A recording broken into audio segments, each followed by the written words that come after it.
अस्सलामु अलैकुम वरहमतुल्लाहि वबरकातुहू। नाजरीन, आज एक बड़ा ही ज़बरदस्त कमाल का नुस्खा लेकर हाजिर हुआ हूँ।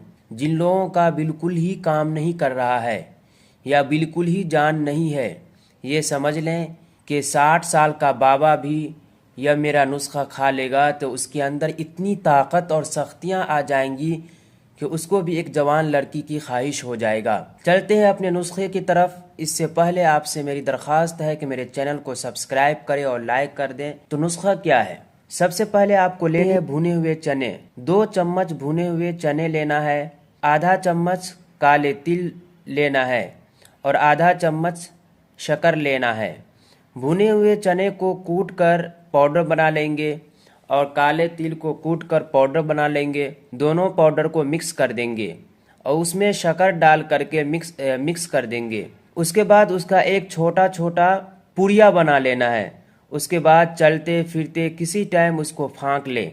अगर आप रात में भी खाना चाहते हैं तो खा सकते हैं, दिन में किसी वक्त भी खा सकते हैं, लेकिन बेहतर यह है कि तीनों टाइम खाएं। सुबह नाश्ते के बाद, खाना खाने के बाद और रात में खाना खाने के बाद। ये तीनों टाइम खाना है। और खाना खाने के बाद कम से कम आधा घंटा तक वॉक करें, चलें फिरें, चलते रहें। देखना है कि एक हफ्ते के बाद आप खुद हैरान और परेशान हो जाएंगे कि इतना ज़बरदस्त चेंजिंग आ जाएगा कि आप खुशी से झूम उठेंगे। आपके अंदर इतनी ताकत और क़ुव्वत आ जाएगी, जितनी भी आपके अंदर कमी है सब कमी ख़त्म हो जाएंगी, दूर हो जाएंगी। तो ये है आज का नुस्खा। मिलते हैं जल्दी अगले नुस्खे में। जब तक के लिए खुदा हाफिज़। अपना ख्याल रखें, घर वालों का ख्याल रखें।